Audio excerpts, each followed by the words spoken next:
I am live, I hope. Hey, this is Jim, the tabletop engineer, and welcome to a live stream. This one's going to go an hour, probably maybe a little longer than an hour. And I am enabling the chat today, the live chat. So feel free to. Ron's already chimed in with hey, hey. Hey, Ron, how are you, buddy?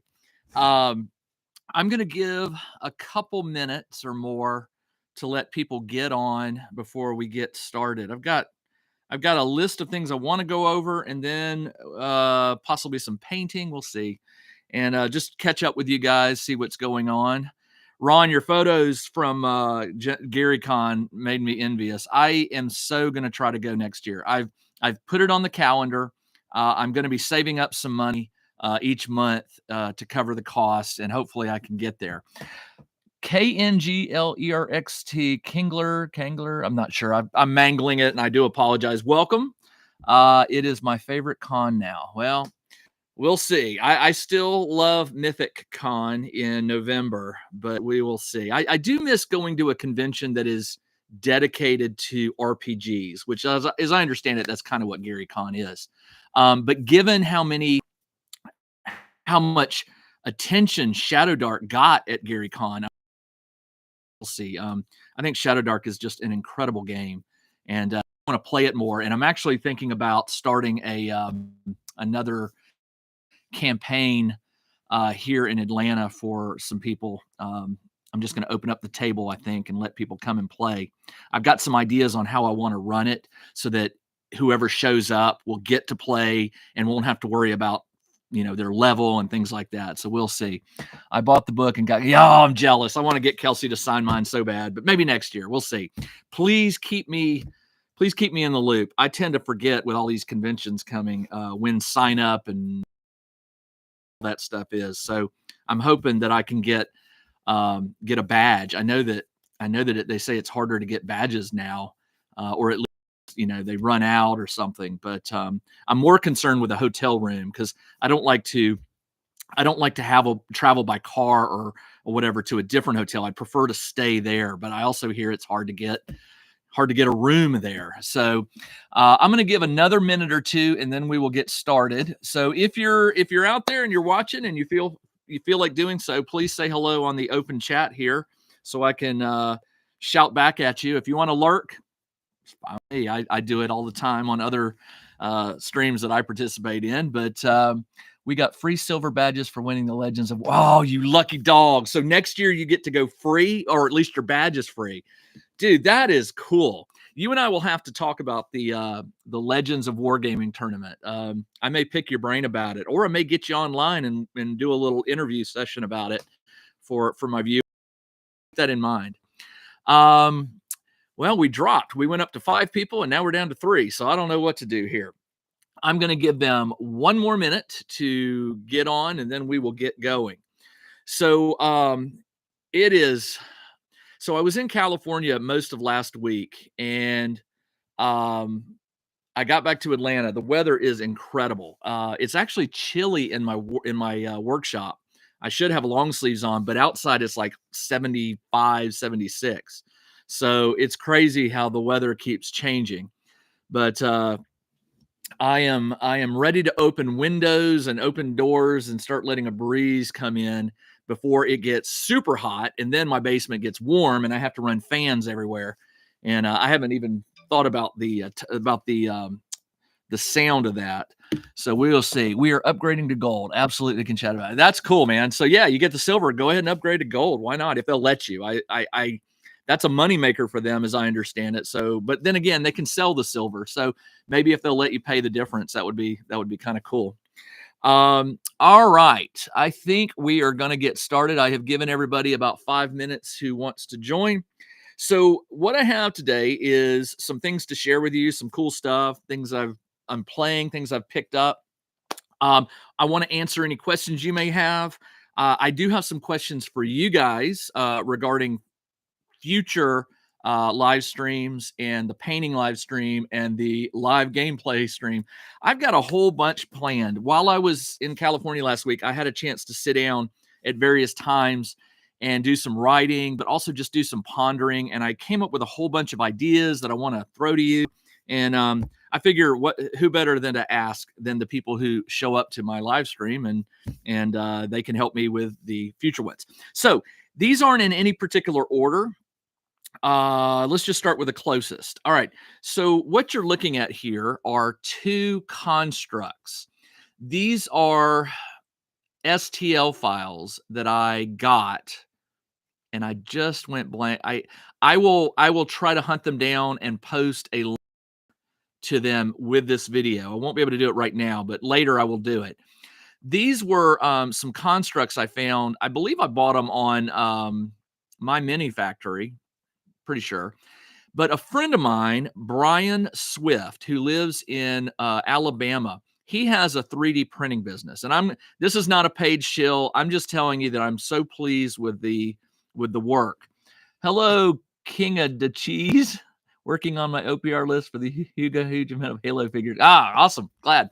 So Brian has a 3D printing business. He mostly prints terrain, but he also does minis.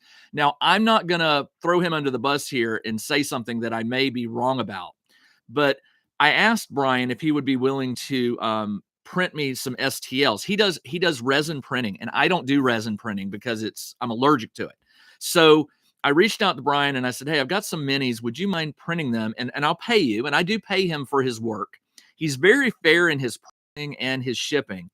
And these are two that he sent me. They were printed in black resin. So what I did was I hit them with a white primer first, flat white, and then I went over them with a hammered bronze, and it gives them that metallic look. Now, I'm a weathered look. So what I'm going to do after the paint, they're still a little tacky. What I want to do is I'm going to go over them with a dark tone. That'll tone down some of the shininess and give them a weathered look. But before I hit them with a dark tone, because they are magically enchanted constructs, it's probably hard for you to tell. But their eyes, they have a visor, kind of like a Cylon, and they also have things in their armor that you can just tell you should paint them with like a glow. So I'm not sure yet whether it's going to be blue or red or yellow, but I'm going to pick a color and I'll probably have to go over multiple coats to make it really stand out. But there's runes and things that are etched into the armor that I think are going to look incredible when I hit them with that color. It'll give them that enchanted look. Then I will hit them with the dark tone. Now, I'm going to give you guys an advanced hint. These two are going to be featured in an upcoming Frostgrave scenario. It's a couple out. I usually shoot my Frostgrave solo scenarios like 2 to 3 scenarios out. So if you're watching like scenario 3, I'm filming scenario 5, things like that. So these are a couple more out, but you'll recognize them hopefully when my new Frostgrave solo episode comes out. It involves these two guys. So remember here, you saw them first before they got painted up and weathered and stuff. And yeah, if you want to play that scenario, will you need 2 this size? No, you can use anything you want. I just wanted my constructs to be a little larger than a standard mini. Well, much larger, double size. And these fit the bill. So first off, thanks to Brian Swift for 3D printing them for me and then shipping them to me. But I have to give him a shout out. If you've got some STLs that you would like printed and you don't have access to a resin printer, reach out to me. I'll touch base with Brian and see if that is something he's willing to do. But very grateful that he did that for me. So there you go. And again, I will find the link to these STLs and add them later to this video. All right, what next? Okay, so when I was out in California, I was playing when I travel, I try to take games that are portable, and I have a lot of tin games, TIN, like Altoid tins, I have probably a dozen or more games that come in small tins. But this time around, I took a couple different ones that I've played them, but I really wanted to dive deep into it because I knew another one was on the way. This game right here is called Dark Tomb. Crypts of Aurelian. It is you can play it 1 to 5 players. Takes about 30 minutes, maybe a little less, 30 minutes to play. And everything you need comes in this small tin. Well, I was so impressed when I played this for a 10 game, for a pocket game that you can throw in a book bag or a thing of luggage. It is pretty slick. I guess I could show you the instruction book. The rules are pretty simple. There's your instruction book. Very simple. I think it's like 10 pages with a lot of pictures. Every other page seems to have an image, but very small rule book. But what you get is, I don't want to tip this out. You get a bunch of tokens right here. You get a D20 that there's a place to store the D20, so you don't have to carry dice. And then you get this stack of cards. Okay. Oh, I messed them up. I had them in a nice order, but after I play it. So they're small cards. And these cards are all the same size. You have your characters. You have your, let me see if I can find a map for you. You have some maps. You have enemies. Okay. You have spells and weapons and things like that. For what it is, I will say this game has given me a lot of playtime and a lot of enjoyment. So I took this with me to California because I knew I'd have some time to play a game, but I didn't want to have a game that was going to take an hour. I wanted it quick and easy and something I could maybe play at a table in a waiting, like in the hotel lobby or something. So Dark Tomb. Now, I've had this for a while. The next one that came out was called Dark Tomb Bloodthorn Island. I've played this one time, but I took it this time because I hadn't played it yet. And you can use the same characters. You can switch. It comes with some characters you can play, and you can sort of flip flop them. But this one takes place as you're trying to get to a ship. I don't want to ruin it for you, but a ship to sail. You stop at different ports. It's very cool. I can't wait to play this one again. It was actually, of the two, I think I enjoyed this one more. This one's great, but I enjoyed this one. The complexity of it, it was a little bit harder. I think it was a little bit harder, but it was very enjoyable. So the funny part is, when I arrived back from California, I had 3 or 4 packages and some letters that had arrived. But in there, just as I expected it, was this one, Dark Tomb, The Ice Chasers. And again, same thing, 15 to 40 minutes to play. I would say 30, a 1 to 5 player. I haven't opened it yet. Same little book, a D20 and tokens. And then, like I said, I haven't opened. I can see that the cards are compatible. You've got hero cards and other things.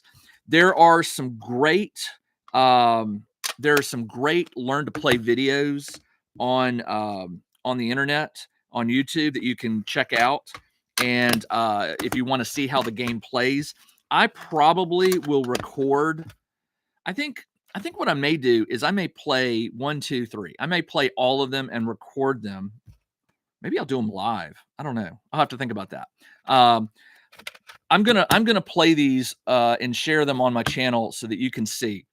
But I wanted to share these with you because I play a lot of solo games, but I also really enjoy portable games, and that's why I took these with me to California. Well, the first 2 I took with me to California. So highly recommend them. If you want to buy them, you can go to darktomb.com. So simple. It's from Kozz Games, Kozz, and I don't know who the creator is. I don't know the name or anything like that, but I can tell you that these have been very popular. And when he announced, or she announced, the 3rd one, it funded very quickly, and I suspect that they are going to keep going with it. The mechanics of the game are they're designed well for what it is, for a miniature game. The combat rules are pretty cool for what it is. I mean, you're not going to get anything complex like a D&D game, D&D combat, that kind of thing. But it's fun. Just trust me on it. It's very fun. All right. So that was the Dark Tomb series. What else? All right. I mentioned I had some packages. I have been waiting for this game for a while. I missed it when it was crowdfunded. I can't remember if it was Kickstarter or Backer Kit or game. I just went blank on it. Anyway, I can't remember, but I missed it. And so I was waiting for the retail version to hit, which those of you who know me, you know that if it's a crowdfunder and it's more than 6 to 8 months before the fulfillment date, I usually skip it. I have so many games that I want to play that unless it's something that I really know is going to win me over, maybe it's an expansion to a game I already have or something like that. Maybe the Kickstarter has a special version that I know is going to be better priced than a retail, and I'm going to play it a lot, and it's going to come with bonuses and things that I want. Then I might back it if it's a year out. It happens. But for most games, if it's beyond 6 to 8 months, I just skip it and I wait for retail. And if I miss something like an exclusive, I live with it. This game, I have been waiting and waiting and waiting, and they finally announced it for retail. I haven't played it yet, but I've watched a lot of playthrough videos. It's called Unstoppable. Now, this game is from Renegade Games, and it's part of what they call the Solo Hero series. I have 2 other games. I think there are 4 games total in there. So this is something they released a couple of years back. They decided that they were going to focus on some solo games, or games that could be played solo but maybe multiplayer. The first one, Wreckland. I just went blank on it. Wreckland something. It's a post-apocalypse racer. You have your car, your weapons, your gas, that kind of thing, and it's a solo game. The other one they released that I got was called Warp's Edge. Was it called Warp's Edge? I think it was called Warp's Edge. Very fun. It's a space game, and I played them, and they're very well done for a solo game. And the reason I didn't back it was going to be a long time before I got it, and they didn't have a lot in terms of there wasn't any real reason to not wait for retail. There wasn't like a whole ton of bonuses and stuff like that. Finally got it. And I broke it open. I read the rules, even though I've watched a lot of playthrough videos of it. I read the rules last night, and it is definitely one of those games that I got to play it. What it does is it involves swapping cards or adding cards to a sleeve. The cards have cutouts. Let me show you. I don't know if you can see it. See how it's got this cutout right here? And then there are other cards that have a different location for the cutout. And then there are cards that have big cutouts. There are cards that have no cutout. What you do is it comes with everything you need. It comes with the oversized sleeves here. So you slot a card, and then as you buy cards from the market, or I don't remember what the word is, as you upgrade your deck, your fighter decks, your hero decks, or your cards, you slide cards in, and it adds things to them that are visible in the slots, in the different cutouts. And it goes so far as some of the slots, some of the things you buy, they can only fit in this slot. For example, you might have 2. Well, you will have 2. So you may not be able to fit a card because you already have something slotted there. There's a little bit of strategy to it in terms of what you buy or how you upgrade your deck. You go up against a big bad hero, and there's minimal tokens, minimal tracking. There's like a bunch of damage tokens, and then there's some tokens for your money that you will use to upgrade your deck. And then the only other thing in the deck, there's a nice reference. I love when games put out a separate reference card instead of in the back of the rule book. And this one's printed on heavier stock. And it has literally, I've looked at it, it has everything you need to play the game. All the icons are here. So once you know the rules, all you've got to do is consult the icons if you forget what they do. And then finally, last, you get some control boards that are on heavy stock. This is where you track your health, where you track your armor, your card is put, your credits are kept. You get 2 of those because it can be a 2-player game. You also get 3 cards, which are the big bads that you'll be fighting. You do get a book of fluff This is the story of the universe you're in and what's going on. And I read it. I downloaded the PDF after I bought the book and read it. It's interesting. It doesn't really do much for me. And then you've got the small, simple rule book. Very, very cool game. I cannot wait to start playing it. They did sell. Let me see if I can reach it. They do offer an expansion for it, which I haven't opened yet. I'm going to play the basic game first, and basically adds new cards. I think a couple new bad guys, 6 new character cards, more threat, more core, more upgrades. I thought it came with a bad guy. Introduces 2 new player characters, new cards to the core upgrade, and all new keyword. I can't remember, but I thought it comes with a new bad guy. I could be wrong. I think it does. But yeah, the game is called Unstoppable. It is from Renegade Game Studios, and it is out in retail now. Sorry, I've been getting a whole lot of comments here. Let me see. Craft of the Yeti. Welcome, Eric. Hello, David. Welcome, David. Brian. Hey, Brian. You missed the start, Brian, where I praised your 3D printing abilities. You'll have to go back and watch that. It cost me $60 for the Dark Two days. Hey, don't blame the messenger, man. Don't blame the messenger. Yeah, the Dark Toon games, Ron, are very fun to play. I haven't played them with my kids. My boys, they just don't want to hang with dad anymore, which is fine. They're teenagers, but I would sure like to play it as a multiplayer game because there's a little bit more. I think there's some intricacies of the interaction of the characters that I wasn't able to get because I'm playing solo. But if you end up playing it with multiplayer, I'd really like to know how it plays. It's funny. I never think of a 10 game as a multiplayer game because almost all of the little 10 I have are designed for solo play. This one actually is the first. I think this may be one of the first ones that I've gotten that allows for multiplayer. So we'll see. You bought all 3. I figure they would be great. Yeah, they are fun. I'd be great. Well, you'll have to wait to take them next year. GaryCon's over, right? So yeah. All right. Let's keep going. Okay. The next thing I wanted to share with you guys. This is game specific, but not really. There's a company out there. Some of you may have purchased from them before called Lulu. Lulu, I think is the. It doesn't even have a page in it. Doesn't have a copyright page in it. So when you, I usually just use it on my iPad, right? I consult it. But there were these PDFs that I was using for Arkham Horror, the card game, and I kind of got tired of it. The digital version just doesn't work well. And somebody put me onto this, a fellow Arkham Horror player. When you play Arkham Horror, the card game, the scenarios, they're sort of like the choose your own adventure books. It'll say, if you do this, go to R1. If you do this, go to R2, resolution 1, resolution 2. And then you'll go to resolution 1, for example, and you'll read it, and it'll say, if you rescued so-and-so, go to R7 or whatever. And it doesn't go deep. It never goes more than 2 or 3 page flips.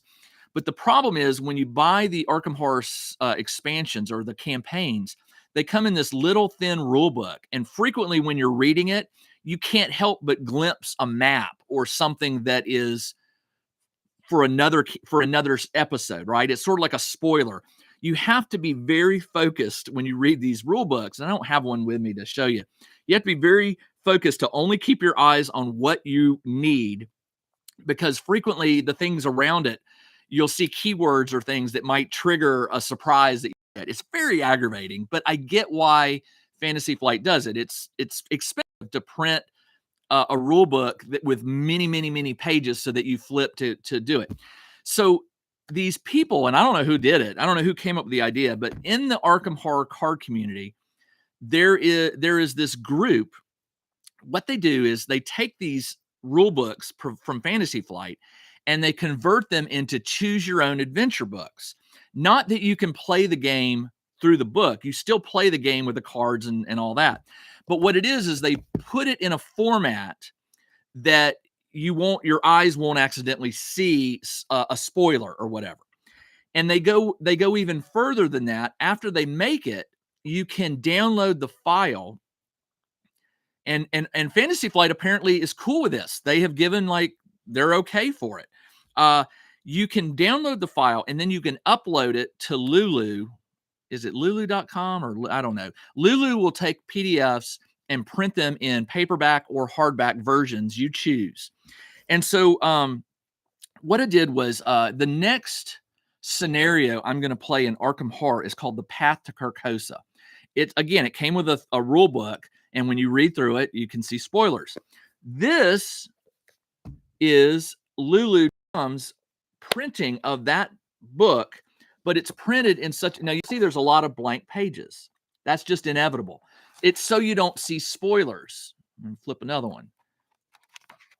Okay, it comes with some pictures and the text you would read. It also, the new printout comes with the setup. So it'll tell you, which card decks to put into your event deck. It'll tell you how to set up the map cards, so for travel and things like that. This cost me $11. Now, did I need it? No. But The Path to Carcosa is widely considered to be one of like 3 or 4 very favorite, one of the more favorite campaigns to play.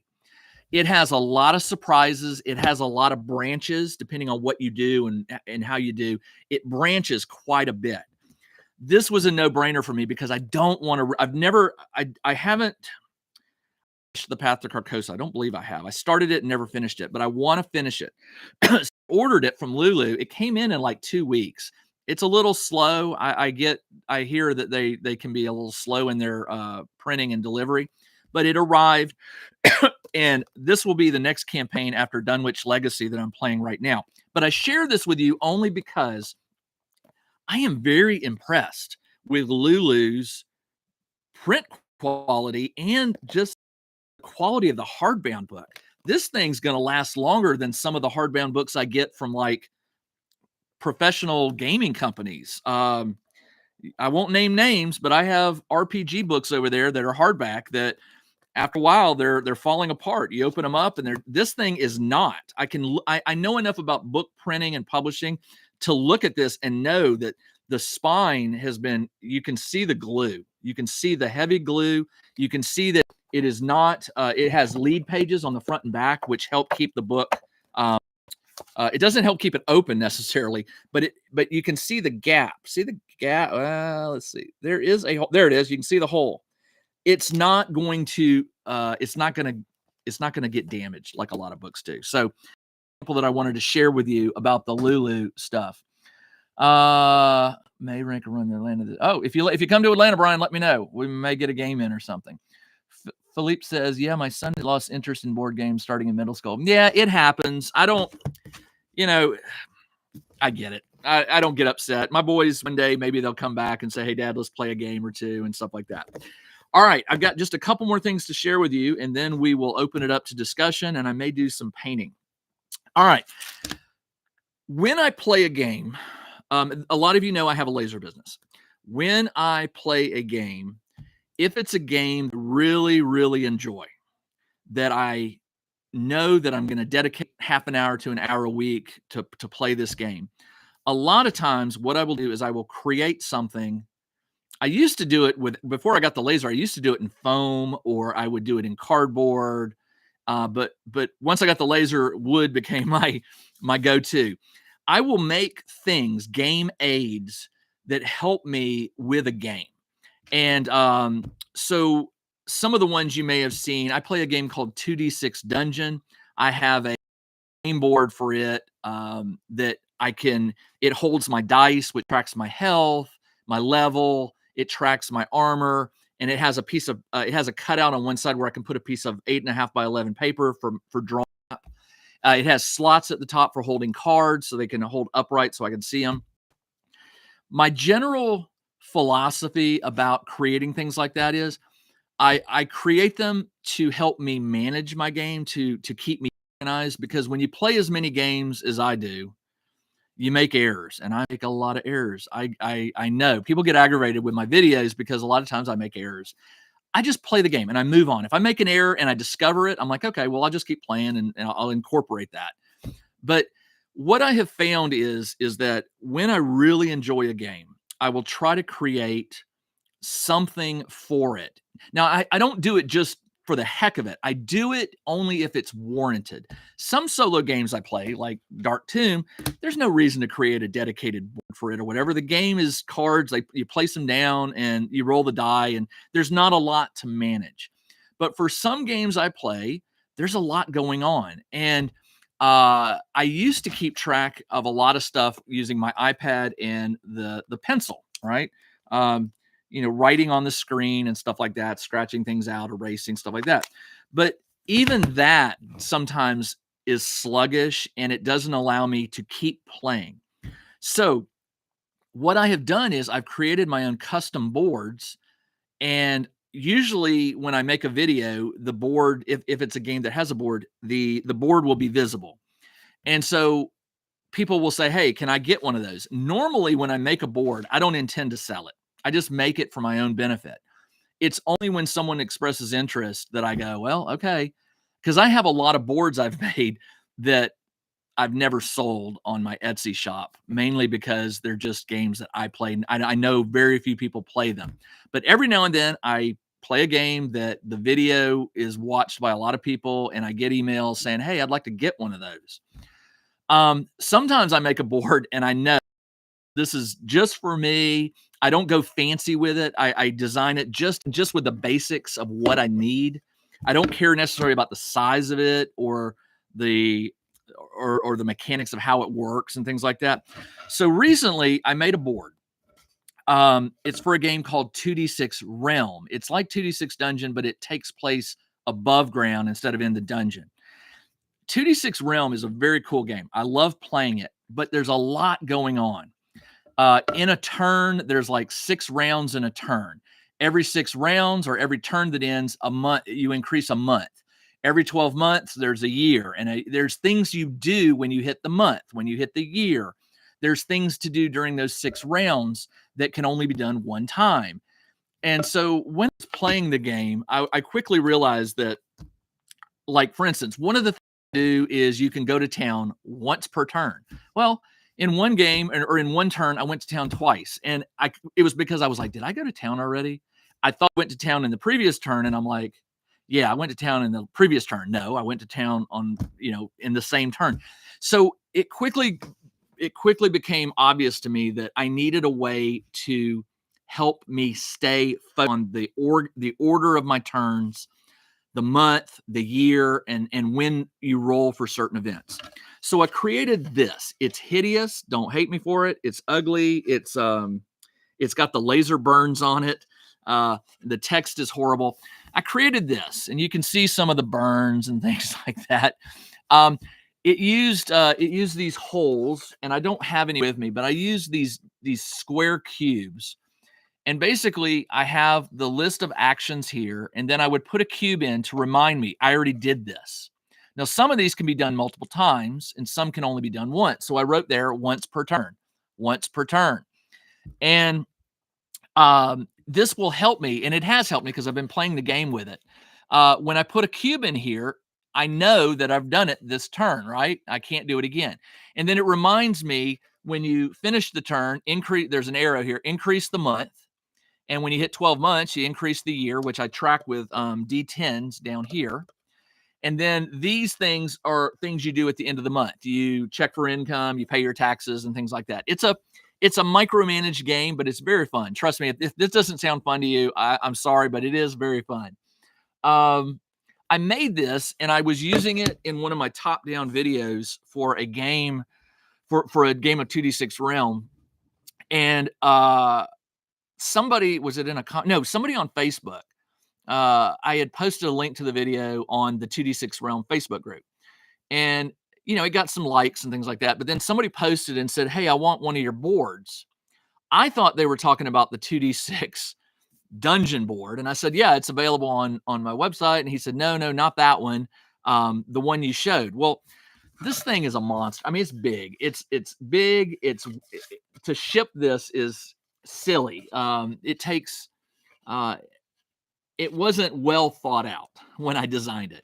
The other thing I did on it, by the way, was I put some I put page numbers for certain things on it here, so that I remember where to roll for the land type, for example, if I did this. Just things like that that make my life easier so I don't have to flip through the book. I go, oh, it's page 178.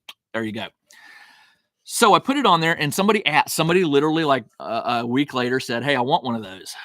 Well, I wasn't happy with it. I'm not pleased with the way it looks. And so I was like, well, let me think about it. So when I was in California last week, I actually sat down for a while and I redesigned it on my laptop. But not having access to my laser cutter, I couldn't really test it, to see how it worked. I wanted to shrink it. This is just too big, because when I put this next to my 2d6 dungeon board, because when you're playing 2d6 realm into the dungeon, so it's actually 2 boards to play the game. It's too big. I wanted it smaller, so I redesigned it. And when I got home Sunday night, or last, what is today? Today's Tuesday. That's how messed up I am in my schedule. When I got home Sunday night, I went to bed because it was late. I got up yesterday and I cut it out. And usually I prototype things 2, 3, 4, 5, 10 times the final one. But I nailed it. I've used it now. It's much better than the original one. It's smaller. I'm going to take the dice off so you can see. You can see that it is much smaller than the other one. The tokens, the little cubes that it uses, are smaller. I didn't like the big ones. They were a little too chunky. These are 7.5 millimeter. These are like a standard size token for a lot of games. I had plenty of them with others, so I just stole from another game. And you can see that I can track, all the stuff. This slot tracks the month, and then the year uses 3d10s. It starts at year 837. Now, somebody's going to inevitably ask, well, what if I go to year 1000 something? Well, I figure if you've played 163 games, which is how many years? Well, it's not just that many. I mean, if you do 163 years worth of 2d6, reach out to me and maybe I'll make a 4-year version, but I'm not doing it right now. So I added 2 card slots at top that cards can stay in, and they'll stay vertical. And I played a game last night and it worked great. And I even added some additional cheat pages over here because I had to lengthen it a little bit to fit the year in. So I had some more space and just added some more cheat sheets. So now that I have the data, like I know how long it took to cut it, glue it, cut, engrave, and glue. And now I know how much it costs to ship. I'm probably going to list it on my somewheres.com website, which leads to my Etsy store.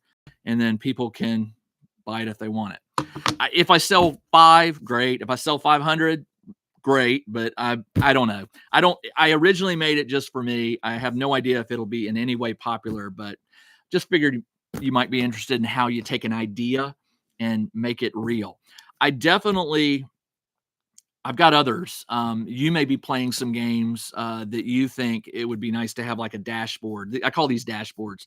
And all I can tell you is get out some cardboard or get out some foam, and you can make these pretty easy. If you just dedicate an hour or two, you can go make you one, and it makes your game just run so much smoother.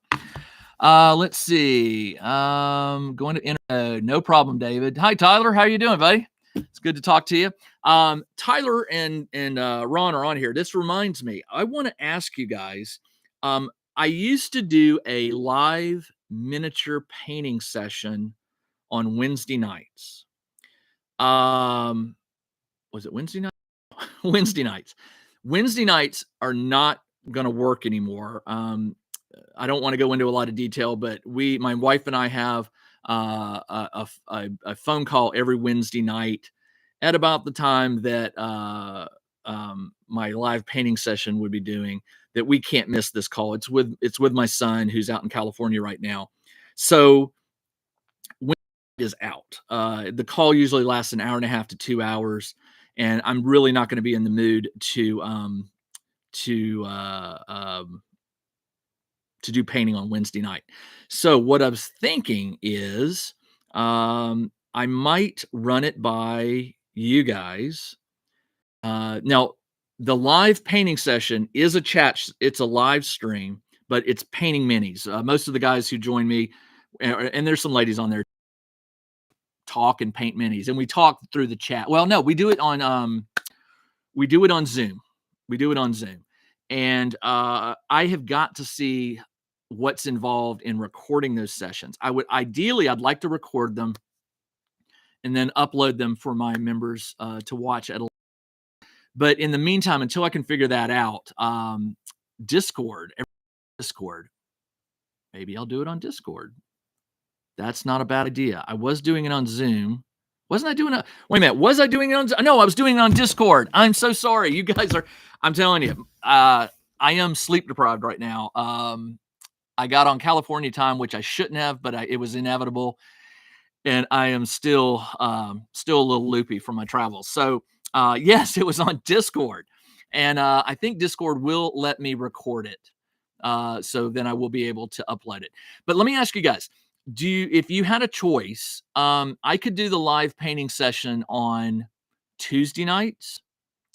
I could do it on Thursday night. Now, Thursday night, it would be later because I have a gaming group that goes from 6 to 8. So it would probably be 9 o'clock Eastern on Thursday nights. On Tuesday night, I could do it at, say, 7 o'clock, 8 o'clock, 9 o'clock. It doesn't really matter. But I do welcome your feedback. If you guys have a certain day and time that works for you, message me, email me, text me, whatever you want to do, and I'll just see what works. Ultimately, I may just have to pick the one that works best for me and the most people who respond. And so that means please do respond if you want to participate in that, because obviously I want to take your request into consideration.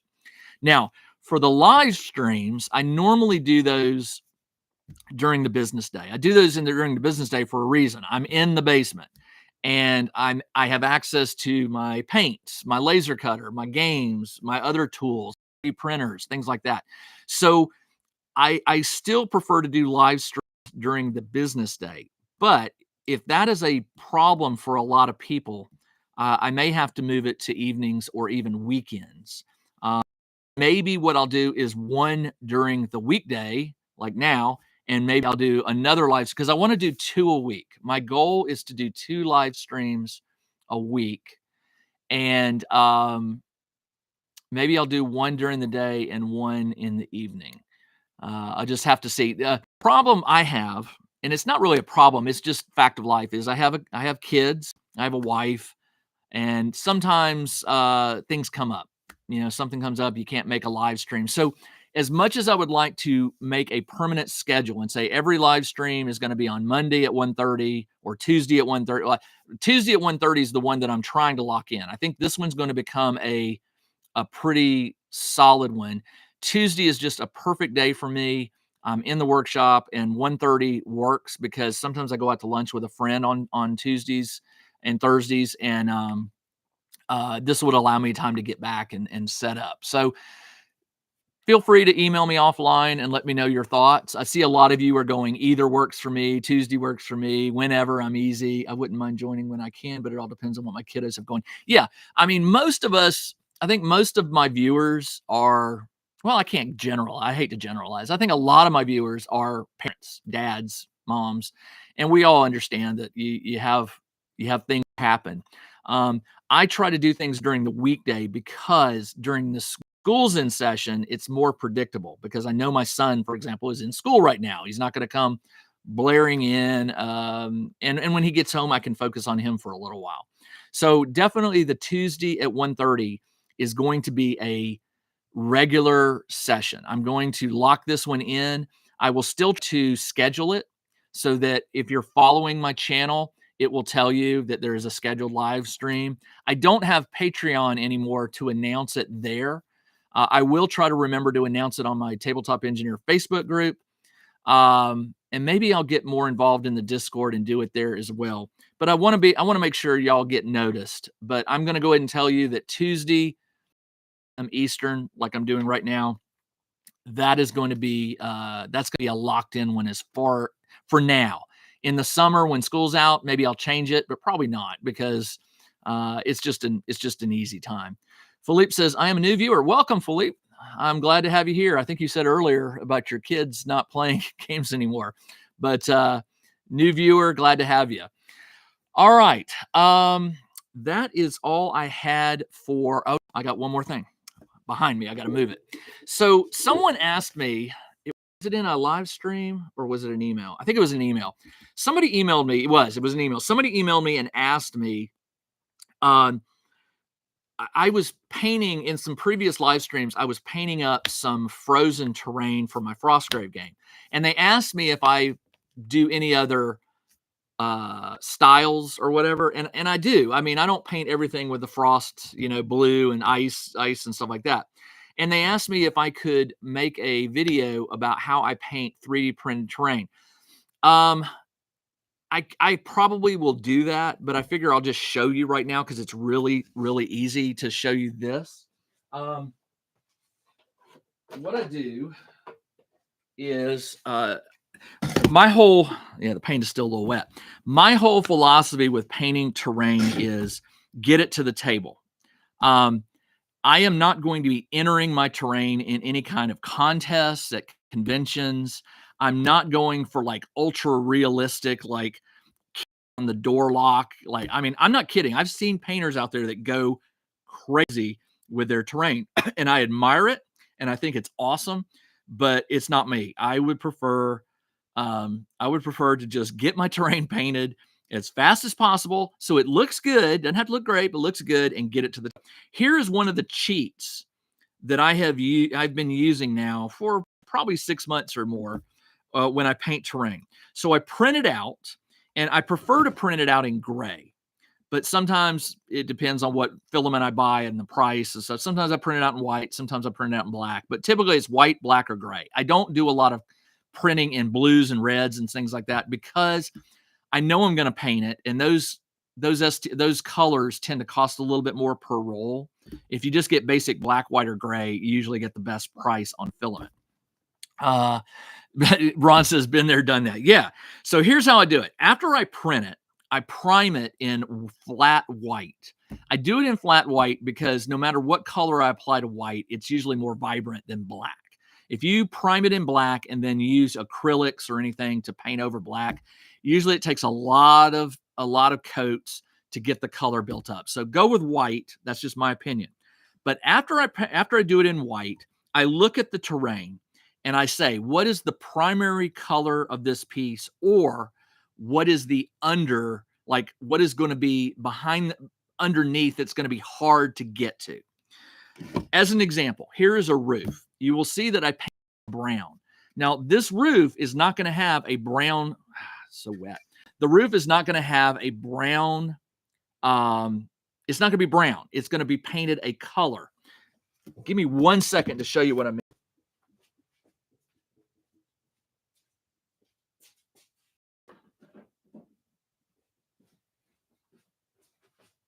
Okay, so here is an example of what I mean.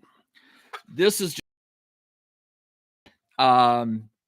it's got brown on the wood on the second level, blue roof, gray stonework, and some doors.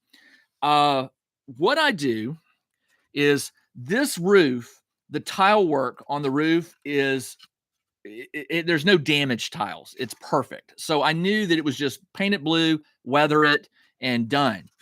This roof, however, has a lot of missing tiles on it. I don't know if you'll be able to see them. You can see them. See the areas that don't have the tiles.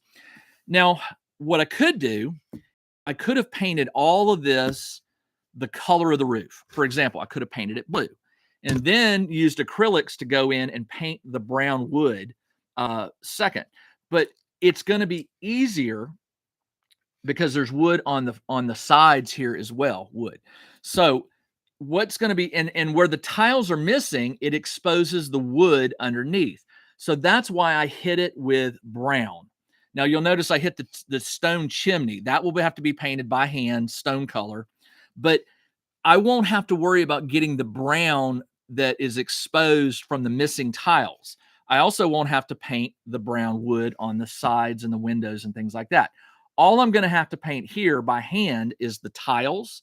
And I'll use a big brush for that. And I'll just go around it, sort of like dry brushing it. And it will leave the brown exfoliate brown. The opposite would be if I did it all blue, then I have to get a small brush and I have to go in there and I have to hit these areas that are exposed. And that just seems to be more of a pain than painting it brown. Now I will have to paint the chimney, but that's okay. The roof also has wood beams that I will probably paint in a lighter brown. But again, it's easier to paint them dark brown and then go over them with a light. And if I miss a spot or something, it's not gonna be as noticeable. Now for the base, I did different. This one is almost all exposed stone, except for this second level here, or third level. Let's say 1, 2, third level, which has it looks like stucco. So what I did was I just took it out there and I took a dark brown spray can and I just went all the way around. You can see how there's some overspray, but I don't care. I'll hit that by hand. I hit all of the stone, which is probably 90% of level 2 and level 1. Now all I have to do is go in and paint the door brown, paint the lantern posts, maybe some bronze, paint paint the grass green, or the shrubbery some green. The deck here is wood. I'll hit that with brown. Now I will have to do the stucco by hand. But again, what I could do if I really, really was trying to save time is I could just take some painter's tape, go around it after I do the bottom part, hit just this top piece with whatever color stucco I want, and then go back in by hand and hit the wood, and that would do it. I'm not sure. I'll hit that. I'll decide on that when the time comes. But I wanted to share this with you because it does save time. Now, spray paint does have an odor, so you want to do this outside and let it dry. I just brought it in because I knew I was going to be sharing it with you. But hopefully, when I get to painting the detail, it will take probably half the time or less because I don't have to paint the stonework and I don't have to paint the woodwork. I just have to paint the tiles and mostly the little detail work, and it's all said and done. Why not gray primer? I could have done gray primer. The reason I did white was I'd already glued this all together as a bunch. I could have hit it with, do I have gray primer? I do. I have gray primer. I just didn't think about it. It's a habit to paint things with white primer because I just feel like when I go over white primer with acrylic colors, I don't have to do multiple coats. The color is more vibrant. And gray is just dark enough that I think if you were to go over it with like a yellow or a red or a green, you're going to have to hit it again because that gray, even though it's not black, it's still a darker color. And I tend to go with white. Indie Invasion. Wow. Mr. Mac is with us. How you doing, Mac? It's good to hear from you. Mac is a good friend from South Carolina. He has a podcast called Indie Invasion. If you don't listen to it, you should. I listen to it. I don't participate much, mainly because I've usually got something else going on. I just listen to it in the background. But he and Eric have a great podcast. Highly recommend. Go listen to it. So if you have any questions, that is my painting. That is my basic painting strategy. Hopefully the person that emailed me to ask about that will watch this and get that bit of news. Now I'm a hypocrite, right? Because here's a piece I did all in black, but again, there's a reason for it. I want, in this case, the stonework, I want the black to show through because I sponge paint this with a light gray, and then I go over it with that blue and the ice effect. So for this, I learned that if you do it in white, it's too bright. If you're going to put gray over it, well, first off, if you want to do a sponge of gray and you don't want to do 100%, you have to hit it with black. So that's why I hit it with black primer first before I do the gray. Otherwise, this would be done the same way. But this is pretty much 99% stonework. I think there's a couple pieces of wood. Yeah, there's some timbers in here, which I'll hit manual, with a brush. But almost everything else is stone, and the door is wood. Is that? Yeah. No, there's no doors. All the doors have rotted out. So no doors on this one. All right, the last thing, I was thinking that this might go a little over an hour, and it might. The last thing I want to tell you is, you guys are going to hear it here first. There is a new war game that has come out. It's only in PDF form right now, but the print version, I just heard that they're shipping at the end of March. So I'm hoping that's true, which means I will get my book, my hardback book, maybe within the week or so. The reason I want the hardback book is I prefer to play this type of game, the rule book, because I can bookmark pages with the little sticky note things and like that. So what is the game called? Well, before I tell you that, I will tell you I've got a couple videos made already of me making my warband, and I shot the first video of the combat. There are 3 introductory, I won't even call them scenarios. There's 3 introductory fights that you're supposed to do.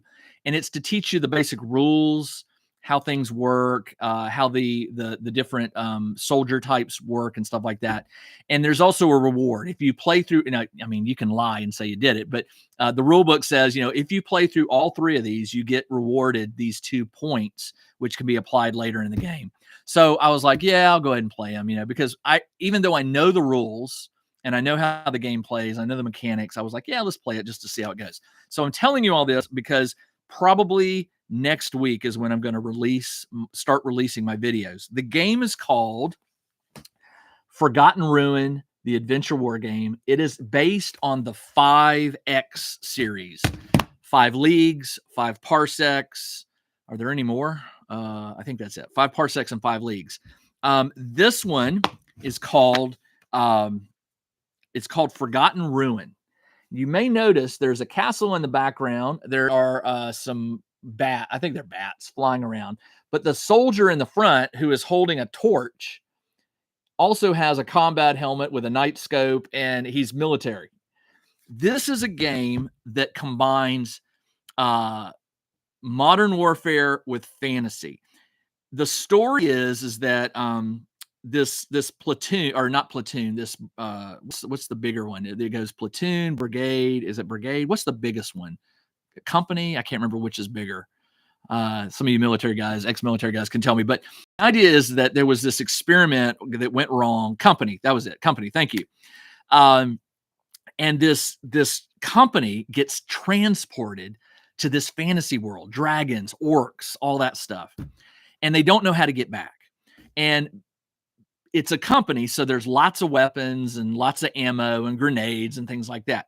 It is not a game that is going to involve vehicles. Although I assume, based on the story it tells, that there are tanks and there are airplanes and jets and things. Because I think one of the pictures in the book shows like from a helicopter or a cockpit and a dragon. I got to think that there may be an expansion for this game coming that adds that element. But that element doesn't really appeal to me because vehicle combat and aerial combat, it's complex. It adds a lot to a game. And I'm more interested in miniatures, like hero type miniatures. This is a 28 to 32 millimeter game. It's designed that way. And what it is you will be recruiting. It is a solo game. It's a solo game. Thanks for asking, Ron. It is a standalone solo game. You do not need 5 parsecs. You do not need 5 leagues from the Borderlands. It is a standalone rule book. It is probably just as long. How many pages is it? It's 168 pages. So it's a good sized book. It comes with all the lore, comes with all the rules, the game mechanics. But the basic idea of the game is this. You will be playing a 12 scenario game.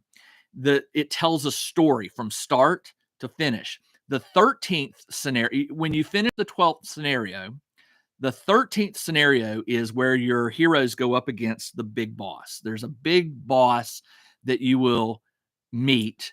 And if you defeat him or lose, that's the end of the story. And then if you want to play it again, you play it again. But the basic premise of it is that you will create a war band of, I think, 6 well, you can size it however you want. But and by the way, in the back of the book, it does come with the you have three officer. Well, I won't call them officers. One officer, a platoon leader, or a squad leader. I can't remember. And then you can have up to 8 soldiers.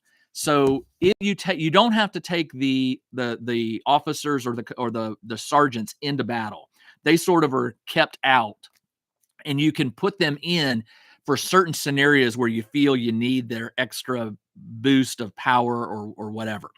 But basically, you're going to be running a bunch of grunts. They call grunts. I know that's some people don't like that word, but they're grunts. And you're going to be running a band of 8 grunts, and you go up against orcs, kobolds, giant spiders, dragons are in here. It is if you've played 5 parsecs or if you've played 5 leagues, you know about the enemy lists that you roll on. There are enemy lists here that you will roll on. Each soldier can you when you send out a platoon or whatever to go up in a scenario, you outfit them with weapons. Weapons are limited. Grenades are limited because remember the company showed up here, and so the idea is that there are other platoons that are going out searching the land. You're looking for a way home, and you're just following the story of one of those groups, one of those platoons. So you've been given a certain number of weapons, a certain number of grenades that you can use per scenario. Ammo is not limited, but it is. You can call in support, I think like air support or artillery support.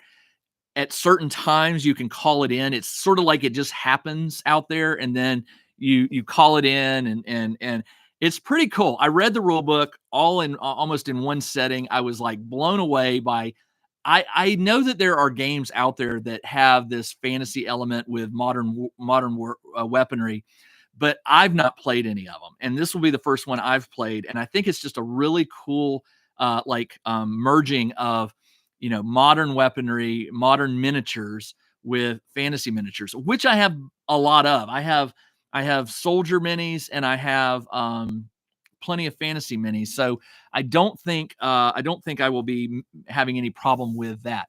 I believe there is an RPG version that is available for Forgotten Realms. I don't remember the book telling me. There's a book series, not RPG. It's based on a series of novels by, and I'll tell you his name. Based on a series of novels from. All right, where are you? What is his name? Cole. Well, the authors' names are Anspach, Anspach, and Cole. The first book, I believe, was called Forgotten Ruin. It's a series. There's a bunch of them. It's a series of novels that Ivan Sorensen, the creator of the game, had read and liked the idea, and so he converted it to a game. And I think they got permission from the book's writers because it uses the names of the books and some of the encounters and things. What's really cool about it is as you progress in those 12 scenarios, there will be random like there's, for instance, you'll be meeting mobs. Mobs are like a band of orcs or a band of kobolds or a band of skeletons, things like that. Mobs are what you're mainly going against, but there will also be random things that show up called monsters, and these are the big guys that like ogres or dragons or what. They can show up, and they basically can change the way the game is going very easily because I think they're sort of mindless. I think they're portrayed as mindless, and they can alter the game pretty easily. There's another feature in this game called the villain. You will encounter a villain at some point. I don't know where because I haven't done it yet, but at some point the rules will tell you when to roll this villain, and this villain will keep making appearances, making your life difficult. And if you defeat the villain, there are certain things that happen, and if you don't defeat the villain, certain things happen. It's a very interesting way that the scenarios sort of build up to this finale. And the finale is not against the villain, as I understand it. It's up against some big honking monster or bad guy that. And even though I read it, I don't remember all the details, but it's pretty slick. So I'm going to be launching this game.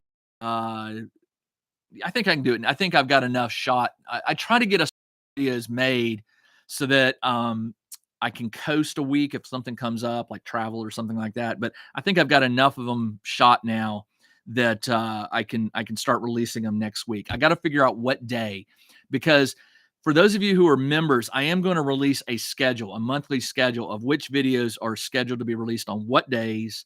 It'll also include the live streams that I can schedule. And then new games like this, I'll announce them as to what day they're going to be released on. I try to be consistent, because I know a lot of people don't follow every game I play. They just follow like 2D6 Dungeon, or they follow Frostgrave or whatever. And so I want to be consistent in my date of release, so they know Fridays are when I get my Frostgrave game. Tuesdays are when I get my 2D6 game and stuff like that. So if you want any more information about this, let me know. It's from Modiphius, big name publisher. The game is called Forgotten Ruin. You can still order the book. And if you order the book, it will allow you to download the PDF immediately. That's how I bought the rule book like 3 months ago. Me download the PDF right then and there, which I love that Modiphius does that. When they release a game like 5 Leagues or 5 Parsecs or whatever, you can buy the book and get the PDF immediately. They don't usually do Kickstarters where you have to wait. So there you go. Read them once. I got the PDF and the pre-order hardback. Oh, Tyler, you got it too, huh? That's cool. I didn't know. I don't know anybody else who's gotten it, but I'll be curious to know. Do you plan on playing it, or did you just get to read it? And because you said you got the PDF and the pre-order hardback, so I assume you mean to play it, maybe. So it sounds fun. I can't wait to start playing it. All right. Well, I was planning on painting, but the paint is still tacky. You can see if Brian is still here. Here are those. And I gave a shout out. Let me know, Brian. Told them that I wasn't 100% sure whether you did custom, or if I send you the PDFs, you charge me for shipping and printing. But I mentioned to him that you were the one that did these for me, and I'm really grateful, because I can't use resin, and these would have never looked this good printed on an FDM printer, unfortunately. So Brian Swift has a company called Yellowhammer Terrain Crafts. It's called Yellowhammer, and if he wants, he can share his website with you. And but yeah, thank you, Brian. I really do appreciate it. Got the novels. Now you're making me think I should go read the novels. Maybe I will. I'm actually, believe it or not, my youngest son is in high school. He's a freshman. My wife and I have said, Tabletop Crafts, thank you. I have talked, and we both agree that when our kids both go off to college or whatever they decide to do with their lives, when they leave the house, we are starting a countdown. We're not going to stay in this house. We're going to downsize significantly. We live near the school, so my boys can walk to school. And I'm very grateful, because my wife gave me the basement as my workshop, which means I'm going to miss this when it's. But right now, I'm downsizing at a time. I occasionally eBay some stuff. I donate some stuff to schools or to gaming groups. I'm trying to not buy more, which unfortunately some games I'm my own worst enemy. So I'm finding myself buying more and more PDFs as books. So I may get these novels if they're available. I may get them in digital format or on Kindle, because I just don't want to buy any more stuff to put on shelves. I break that rule quite frequently, but I'm hoping to offload so that my workshop can start thinning out a little bit. Philippe says you should put them under a fan in the background. I was. There's a fan. You can't see it. There's a fan right here, and I had it blowing on that table to do it, but I turned the fan off because it was loud, and it was. I spray painted these and the building like right before the video started, so they're still quite tacky, but that's okay. All right, my friends, thank you all so much for joining me. I hope you like these little 1 hour get-togethers during the week. I plan on doing many more. I'm here in the basement, so it's a no-brainer for me just to fire up the laptop and the camera and the microphone and just thing that I'm currently working on, reading, playing, what have you. I am open to suggestions. If you, I've had some good ones in the past from viewers who've said, "Hey, I want to do this, or I want to see you do this or this." If you got some ideas, let me know. I'm happy to talk about any topic you want. Happy to show you some stuff. What I'm really looking forward to is some live gameplay. I'm trying to figure out the camera situation in my workshop here so that I can play some war games live or just some other games live, maybe once a month, twice a month, maybe once a week. Who knows? So, anyway, I'm out of here. Y'all have a great day. I will try to be back Thursday night, maybe for a live painting session. I'll give you a heads up well in advance if that happens. So, y'all take care, and I'll see you in the next one. Okay. See you, everybody.